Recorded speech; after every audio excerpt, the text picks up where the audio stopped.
Salve, minhas joias! Sejam bem-vindos ao Mind Connection desta semana. Um prazer ter você aqui comigo hoje. Acho que você lembra que no ano passado houve uma implosão, do submarino Titan, da Ocean Gate, que matou alguns bilionários no fundo do mar. Eles estavam fazendo uma excursão para encontrar as ruínas do Titanic. Agora tem 2 bilionários em Ohio, nos Estados Unidos, criando um novo submarino para fazer a mesma tour para provar a segurança desse novo veículo. Ainda não tem data para o lançamento, talvez afogamento desse transporte. O problema é que nesse novo submarino só vai caber 2 pessoas, contando com o piloto. É basicamente um moto-Uber aquático para as profundezas. Inclusive, isso seria um nome interessante para um filme, né? O detalhe é que parece que o maior inimigo dos bilionários não é o Bernie Sanders, são eles mesmos. Não é possível que o capitalismo vai acabar por causa da extinção voluntária dos bilionários. É a prova cabal de que Darwin está certo e Marx está errado. Nada de revolução social, nada de luta de classes. Proletários do mundo, afastai-vos. E um caso curioso, direto da Califórnia: 2 idosos com Alzheimer esqueceram que estavam divorciados e começaram a viver juntos novamente. É o que conta Reagan York, uma produtora de vídeos para a internet que é neta dos idosos. Segundo ela, os avós começaram a conviver assim sem mais nem menos, mesmo depois da separação. É bom que você, meu caro ouvinte, já vá praticando palavras cruzadas, jogos de memória, vá exercitando a mente para não correr esse risco no futuro. O Mind Connection de hoje tem a alegria de entrevistar Walter Bulhões Júnior, poeta e historiador, que está lançando seu primeiro livro de poemas. Vamos conversar com ele sobre o seu processo criativo e sobre o desafio que é lançar um livro. Antes, porém, teremos aquela nossa boa e velha indicação. Tudo isso após a vinheta.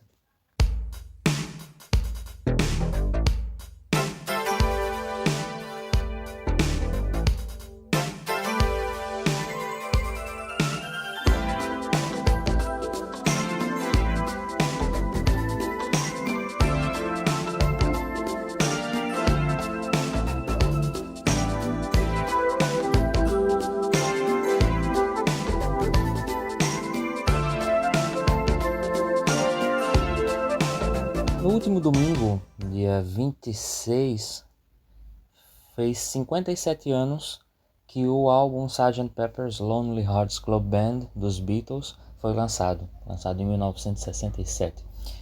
Desse disco, acho que tudo já foi dito. Todo mundo conhece Lucy in the Sky with Diamonds, A Day in the Life e With a Little Help from My Friends, além de outros clássicos que recheiam esse álbum.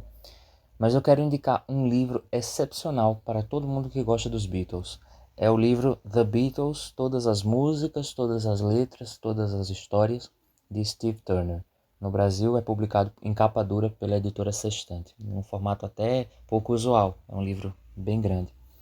É uma verdadeira enciclopédia musical sobre a banda mais influente da história, percorrendo todos os álbuns, explicando todas as referências, citando entrevistas, citando as letras na íntegra, muitas fotografias, enfim, um verdadeiro guia sobre a obra do Quarteto de Liverpool, além de ser, claro, um item de decoração muito bonito. Temos fotos de ensaios fotográficos da banda e tudo mais, muito interessante. Repito o título do livro: The Beatles, Todas as Músicas, Todas as Letras, Todas as Histórias, escrito por Steve Turner. E a nossa indicação não vai ficar só no livro, apesar de também ter a ver com música.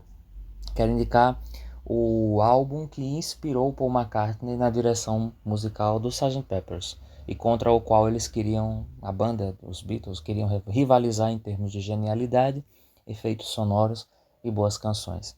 Se no começo da carreira os Rolling Stones eram os grandes competidores contra os Beatles, em 1966 eram os Beach Boys, uma banda de surf rock americana que pouco a pouco dava passos diferentes em termos de gravação, produção, instrumental, vocais harmonizados, arranjo e maturidade musical. Nesse mesmo ano de 1966, a banda, os Beach Boys, capitaneada por Brian Wilson, esse pequeno gênio, lançou o sensacional Pet Sounds. É muito difícil explicar por que esse disco é tão bom. Que ele seja o parâmetro de toda a música pop posterior, isso já se sabe. Ele é o primeiro a usar o estúdio como instrumento, a se preocupar com ambiências sonoras, a juntar o pop mais palatável com algo de experimental e único. Canções como Wouldn't It Be Nice e God Only Knows fazem parte do cancioneiro popular mundial e com justiça. Aliás, essa última já foi eleita pelo Paul McCartney a música mais linda que ele conhece. E não é só para ser gentil, não. Ele oferece esse disco frequentemente de presente para sua família. Mas outras faixas como I Just Wasn't Made For This Time, You Still Believe In Me e Sloop e John B. merecem destaque e atenção. Numa daquelas várias listas de melhores álbuns de todos os tempos da revista Rolling Stone, o primeiro lugar foi do Sgt. Pepper's e o segundo do Pet Sounds, esse que eu estou comentando. Eu ousaria inclusive dizer que a posição invertida seria mais justa.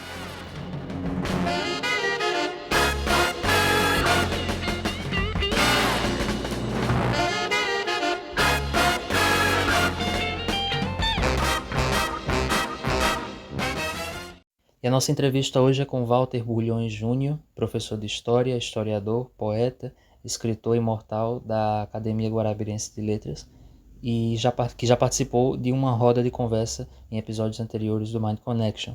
No último sábado, dia 25 de maio, lançou Poética Extemporânea, uma coletânea de poemas ao gosto romântico sobre diversos temas. Boa noite, Walter. De onde veio a ideia de escrever um livro de poemas? Olá, boa noite. É uma honra estar aqui novamente prestigiando o programa. E quanto à ideia para formular essa obra, veio muito naturalmente. Então, eu comecei a escrever alguns poemas ao gosto do cotidiano, aqueles impulsos que o mundo em que eu vivia surgia e sugeria em meu espírito. Então fui escrevendo alguns poemas inicialmente dessa forma, desde bastante jovem, desde os meus 17 anos.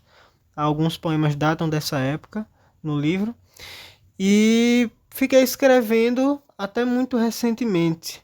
Então levou aí cerca de uns 7 anos para fazer a obra, mas os 5 primeiros eram feitos ao sabor do acaso. Enquanto que nos 2 últimos eu percebi que seria possível sair uma obra completa a partir dali. Então, primeiro eu fui pensar qual seria essa liga entre os poemas que já existiam para sistematizá-los numa obra, e depois compus os demais que vieram mais recentemente, como que para preencher algumas lacunas que ficavam entre esses criados meio que aleatoriamente, e ao meu ver consegui criar essa liga, essa linha de raciocínio de um ponto até outro, com desenvolvimento no meio e com sentido. A estrutura do livro segue 3 partes: o livro do amor, livro do horror e livro do Senhor ou religiosas. Esse livro tem um percurso a ser seguido? Você recomenda ler nessa ordem? Sim, eu recomendo ler nessa ordem, inclusive eu falo a esse respeito na introdução, que é um percurso que está sendo traçado para levar de uma determinada ótica da vida até outra mais elevada. Então, tem um sentido construído ali, mas não é um sentido obrigatório. Você consegue entender a lógica lendo também de forma salteada, mas a forma que eu sistematizei para uma melhor compreensão foi justamente dar esse fio da forma que dispus, da primeira até a última de cada um dos livros, dos sublivros, digamos assim, dentro da obra como um todo, e também de forma geral, a ordenação de cada parte dela, do livro do amor, do livro do horror e do livro do Senhor. Ótimo. O título do livro é Poética Extemporânea. Extemporâneo significa anacrônico? Como você lida com o elemento do tempo nas suas escolhas estilísticas? Eu creio que a palavra ela já é muito sugestiva, embora ela seja incomum. Isso já é justamente essa ideia do anacronismo. Não é exatamente um anacronismo, porque o anacronismo seria nós colocarmos a nossa visão do presente sobre o passado, analisar o passado com a ótica do presente. E o percurso que eu faço, por isso eu utilizei a palavra extemporânea, que é mais incomum do que anacrônica, é porque é justamente o contrário, é com os olhos do passado enxergar o presente.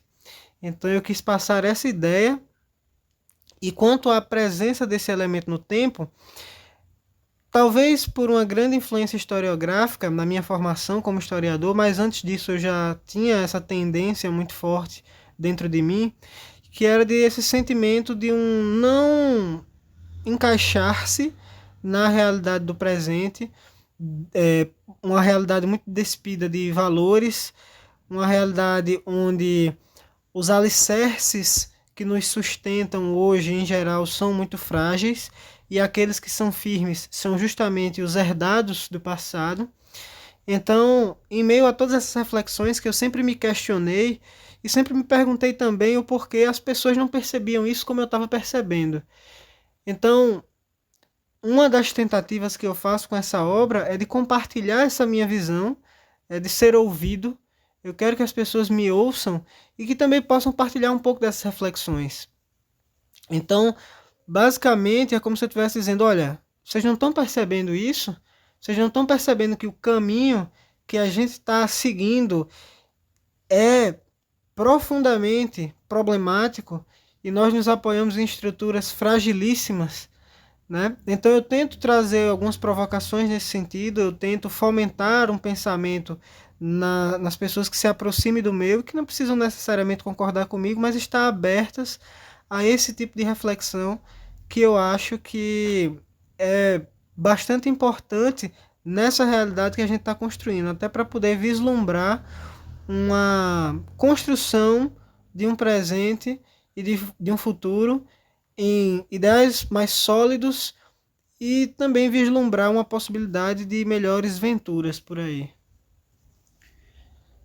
Quanto às suas referências literárias e poéticas, a inspiração é um fator importante na tua escrita? Quais são os autores que você, de alguma forma, em quem você se inspirou para produzir esse livro?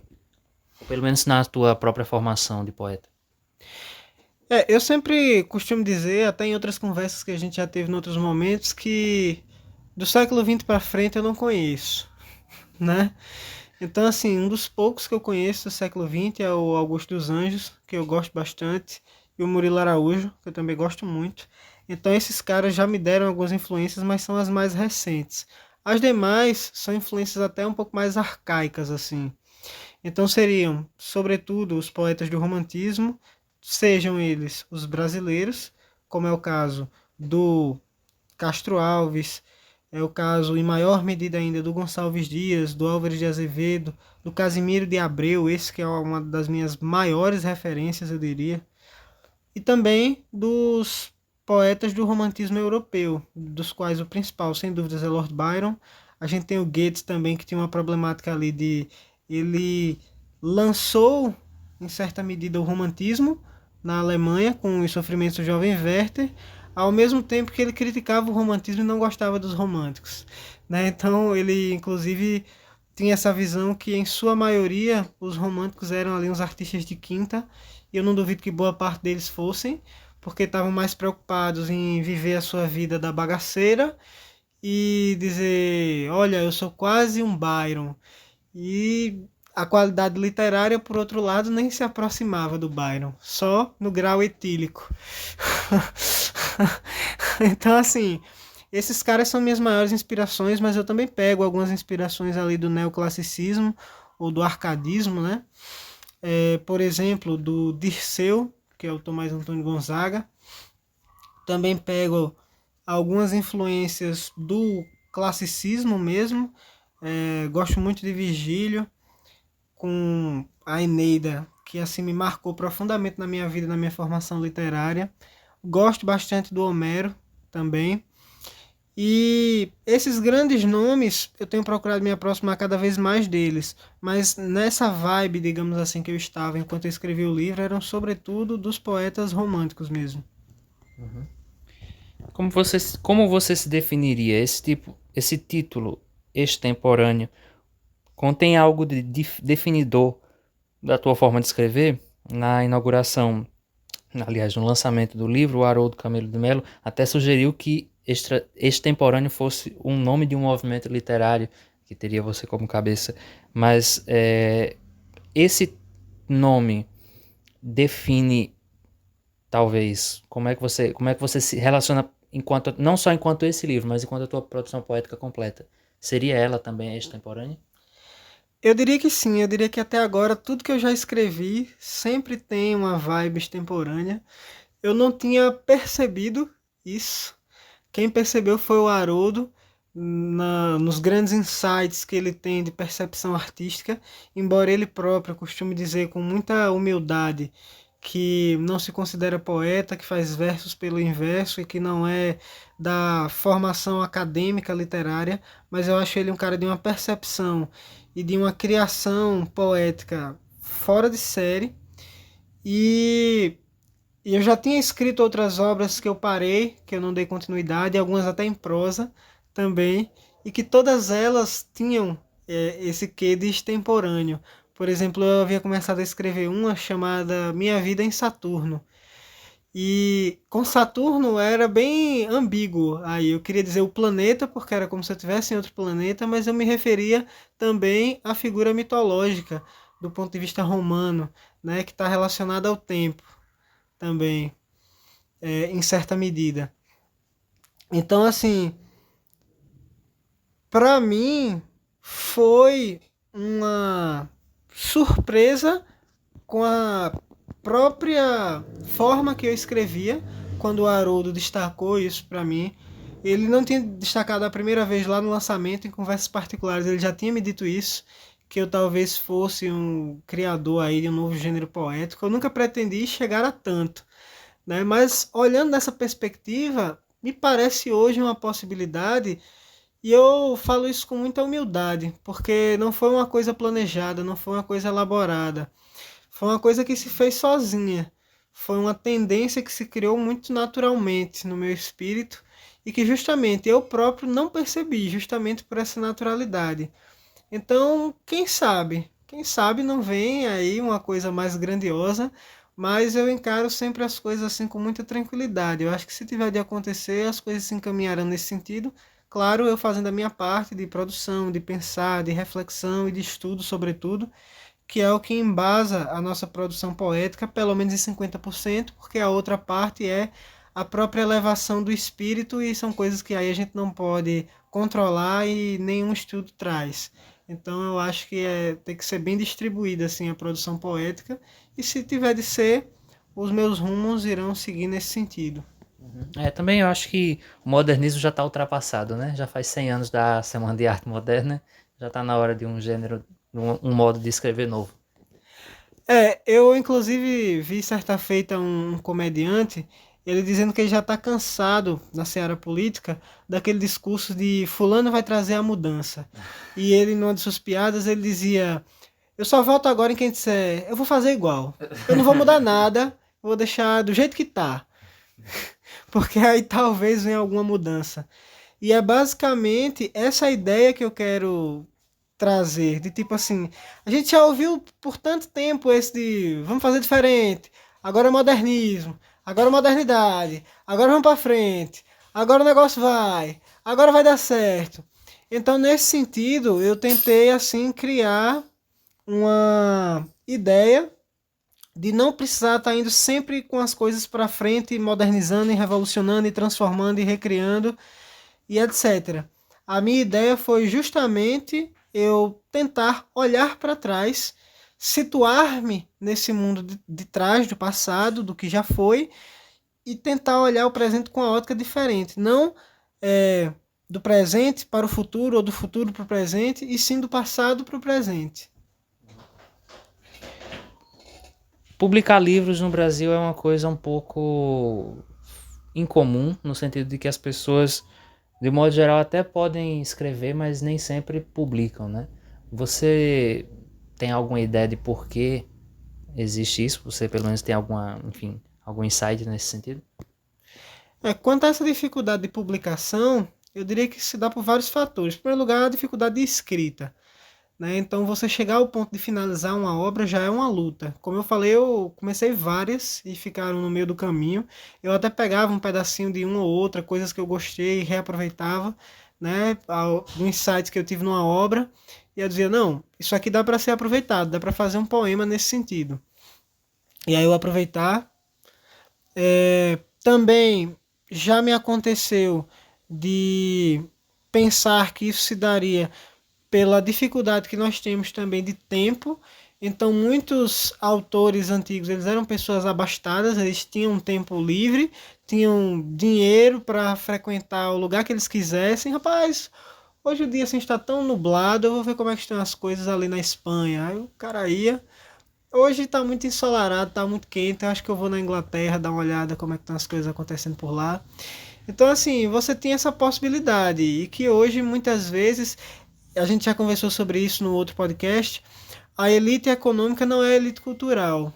Então você até tem uma elite econômica que possui essas oportunidades, mas que ela não aproveita para uma produção cultural de fôlego, de grande qualidade, enquanto que aqueles que estão preocupados com isso não têm as condições econômicas de estar fazendo essas viagens, de estar usufruindo de materiais, e aí entra sobretudo esse custo produtivo da obra, né?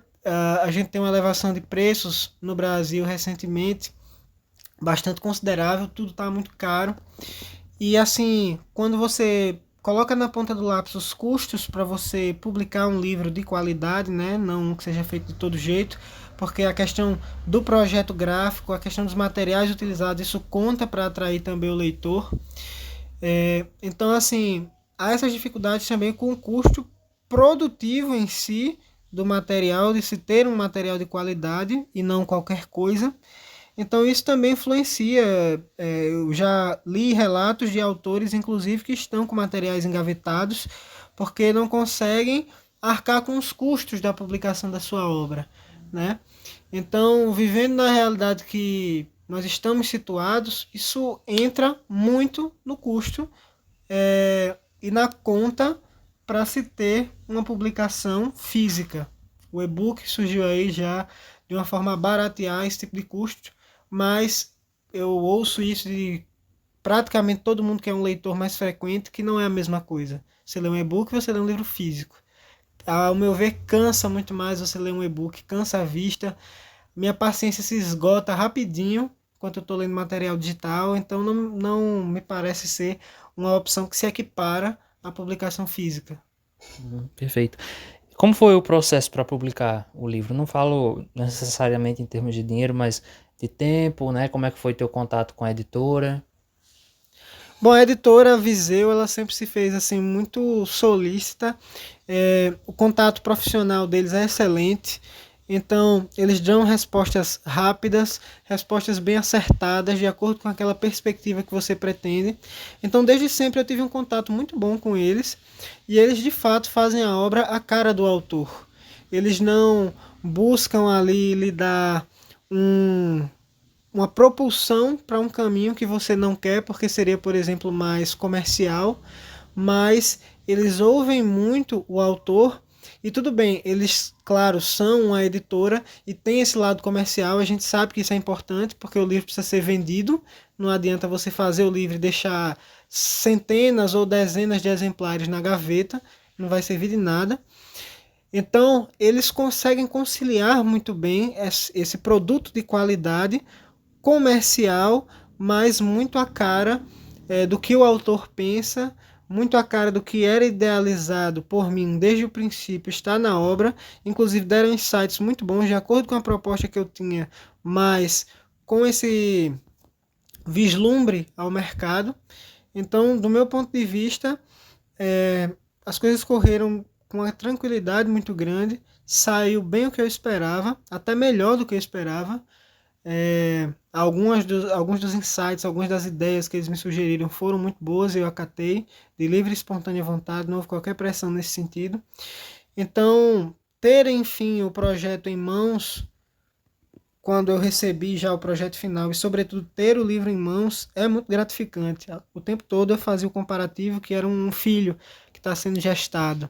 E quando ele já estava pronto, e a editora é lá do Paraná, quando o livro estava pronto e faltava chegar aqui, o meu pensamento era: o filho nasceu, agora falta a cegonha trazer. E eu fiquei nessa expectativa bastante grande enquanto o livro chegava.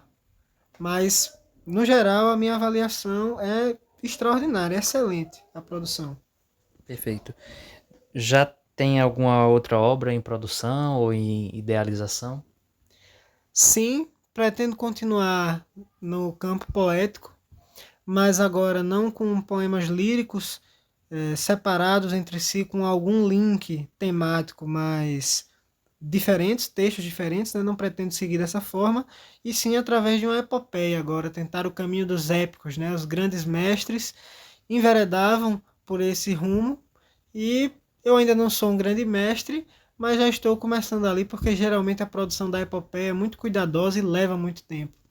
Então eu percebo que eu estou aí numa contínua evolução, desde a poética extemporânea que está sendo publicada agora, para futuramente, quem sabe aí daqui a alguns anos, sair uma nova obra quando eu já estiver um pouco mais maduro e em condições de lapidar melhor a obra, mas por enquanto, com as condições intelectuais, materiais que eu disponho no momento, eu já estou iniciando e delineando algumas ideias.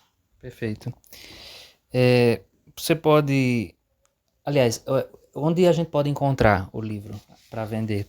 Não só é, do ponto de vista assim, de estabelecimentos físicos, mas se é possível comprar também pela internet, como é? O livro ele pode ser adquirido diretamente comigo, né? É, vou passar a minha rede social, porque até os contatos ficam mais fáceis, né?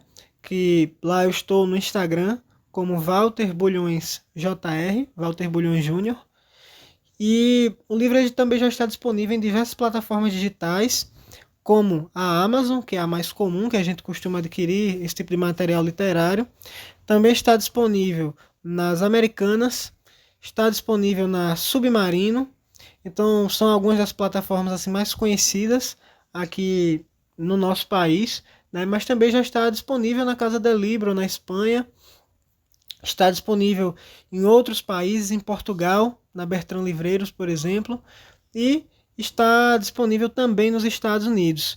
Então esses outros países dispõem apenas do e-book, enquanto que aqui no Brasil pode ser adquirido seja o e-book ou o livro físico. Maravilha. É possível a gente pedir uma degustação de algum poema que está constando nesse livro? Claro, certamente. Um dos poemas que eu gosto bastante, dentre esses que eu escrevi, sempre há, eu creio, o poeta o seu xodó, seja entre as várias obras, seja numa obra o seu poema ou os seus poemas favoritos. E um dos que eu mais gosto, dentre esses meus, é a Arte da Cavalaria Moderna, que diz assim: nas tuas flamencas madeixas, revolta a maré tenebrosa, esconda o sorriso que deixas, numa expressão boba e morosa. Mal recebo a tua mensagem, vou como um faminto selvagem. Ela acerta-me como um tiro e com o requinte de um papiro. Tomei a minha montaria, galopei em velocidade, internet e uma galeria me deram a tua cidade. Breve levarei minha nau, moldada num carro atual, de jeans, minha armadura azul, matando a qualquer Beuzebu. Pandemia é nossa prisão, é um moderno impedimento, como antiga torre e dragão. Faço das letras meu armamento, doutro século ultrapassado, posto em papel desamassado, mas ainda com seu encanto, mesmo que já passado há tanto. Ai, donzela, põe-te à janela, eis o cavaleiro fracasso. Chegou cruzando uma viela, é poeta, não veste aço.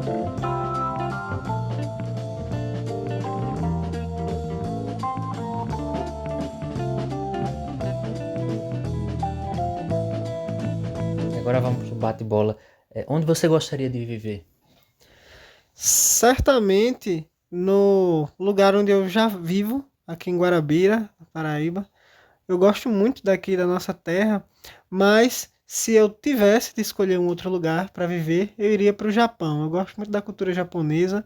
O idioma é um pouco difícil, mas dá para pegar. E além da cultura, tem uma economia estável, um país bom de se viver, tem uma boa qualidade de vida. Então, certamente para lá. O cúmulo da felicidade é? Rapaz, eu creio que é quando você escreve um poema ou você lê um poema de uma outra pessoa que realmente lhe complementa e você se sente totalmente correspondido, totalmente representado naquilo ali. Eu acho que isso é uma felicidade extrema do ponto de vista terreno, que a gente pode vivenciar aqui na Terra, para além do celeste. Qual o teu poeta preferido?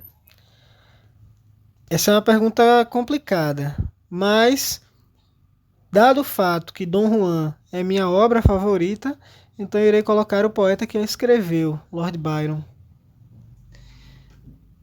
Qual o personagem preferido? Rapaz, aí incluiria apenas de livros ou incluiria séries e filmes? Pode ser geral. Bom, geral, eu creio que meu personagem favorito seja o Werther. Eu gosto muito dos rumos dele no livro de Goethe, Os Sofrimentos do Jovem Werther. Perfeito. Qual é o herói da vida real para você? O herói da vida real. Eu creio que seria meu pai. Me inspiro muito no meu pai. Ele me deu e me dá, e certamente me dará ainda muitos conselhos e me orienta em muitos aspectos da vida. Qual é a característica mais marcante do teu caráter? Eu acho que é a temperança. Eu acho que em alguns momentos eu posso até ser um pouco explosivo, mas no geral eu tento ser muito compreensivo e muito temperante com as situações adversas e também com as pessoas que estão não contribuindo muito comigo em algum aspecto, por mais que seja algo que eu queira muito. Eu tento sempre fazer uma interpretação caridosa da pessoa não estar podendo contribuir naquilo ou das circunstâncias não estarem favoráveis. E qual é o teu principal defeito? Meu principal defeito, eu creio que seja a passividade em muitos momentos. Eu não ter ânimo, ímpeto para ir atrás de alguma determinada coisa, para ir resolver um determinado problema. Então eu vou deixando passar, empurrando com a barriga. E para seguir os rumos do teu livro, o amor é. O amor, do ponto de vista que está no primeiro livro, que é um amor imperfeito, se referindo a paixões, ele é passageiro. E o horror é.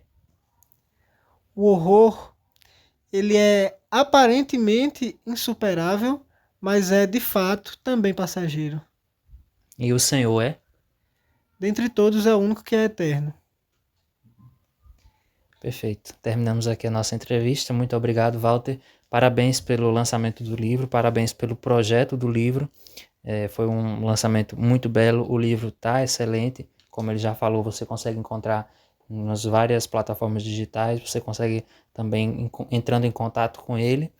E logo mais, depois da vinheta, a gente tem alguns avisos para dar. Aos nossos queridos amigos que acompanham este programa, gostaríamos de avisar que estaremos entrando em período de recesso. Teremos umas férias do programa para que eu possa também dar conta de algumas questões também profissionais, pessoais e acadêmicas. E nós retornaremos em agosto sob um novo formato, né? Vamos manter alguns formatos que já temos, mas ao mesmo tempo com novas ideias, sempre pensando também em aprimorar este programa que já é um xodó pessoal meu. Eu fico muito contente pela audiência, fico muito contente pelo retorno que vocês me dão, né, as indicações, as dicas, as sugestões, as críticas, enfim, tudo isso é muito importante para mim. Peço que sigam nos acompanhando, assistam os que ainda não tenham visto, acompanhem as nossas indicações, né, as que já foram feitas, de repente passou alguma coisa, você não leu, não viu, não assistiu ou não ouviu, e eu fico muito feliz por isso, pela audiência, pelo retorno. E logo em breve a gente se vê novamente, ou se ouve. Um grande abraço, fiquem com Deus e até agosto. Um abraço, fiquem bem.